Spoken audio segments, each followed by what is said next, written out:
हाय viewers, आज हम आपके लिए जो टॉपिक लेकर आए हैं वो है पॉइजन्स रेशो। पॉइजन्स रेशो को सिग्मा से डिनोट करते हैं।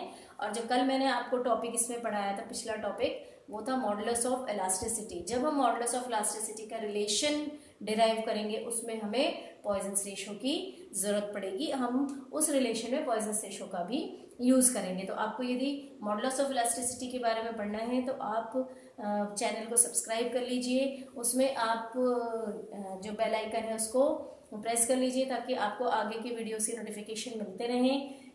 टॉपिक्स को पढ़िए, अगर आपको पसंद आए तो लाइक करिए और अपने फ्रेंड्स के बीच में शेयर कीजिए। यदि आपको कोई क्वेश्चन करना हो तो प्लीज़ आप उस पर कमेंट करके ज़रूर दीजिएगा, हम आपको क्वेश्चन सॉल्व करने की कोशिश करेंगे।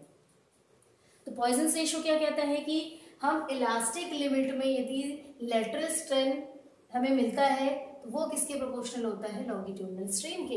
तो सबसे पहले हमें पता होना चाहिए कि लेटरल स्ट्रेन और लॉन्गिट्यूडनल स्ट्रेन क्या होता है। अभी तक हमने लॉन्गिट्यूडनल स्ट्रेन की बात की। लॉन्गिट्यूडनल स्ट्रेन मतलब लेंथ वाइज। जो आपका लेटरल स्ट्रेन है वो भी लेंथ वाइज ही होता है, पर लॉन्गिट्यूडनल स्ट्रेन में हमारे पास क्या है कि जब हम डायरेक्शन लगा रहे हैं, जब हम फोर्स लगा रहे हैं या वायर में जब हमने वेट लगाया हुआ है तो फोर्स डाउनवर्ड डायरेक्शन है। तो अगर इसकी लेंथ में इंक्रीमेंट होता है पर unit original length in the direction of the weight applied, means weight जो अप्लाई किया है और चेंज इन लेंथ का जो डायरेक्शन में जो फोर्स लगा है वो दोनों एक ही डायरेक्शन में यदि होता है तो वो लॉन्गिट्यूडनल स्ट्रेन कहलाता है।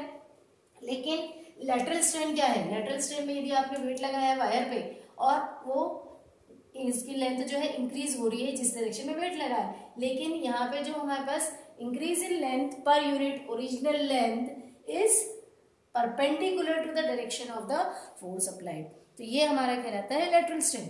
तो लेटरल स्ट्रेन जब हम इसको प्रोपोर्शनलिटी कांस्टेंट हटाएंगे, लॉन्गिट्यूडनल को नीचे लेंगे, तो lateral strain by longitudinal strain is a constant, और वो कांस्टेंट आपका क्या है? सिग्मा से डिनोट होता है। It is known as a Poisson's ratio. Poisson's ratio, अब यहाँ देखिए दोनों स्ट्रेन है, तो ये क्या है हमारे पास?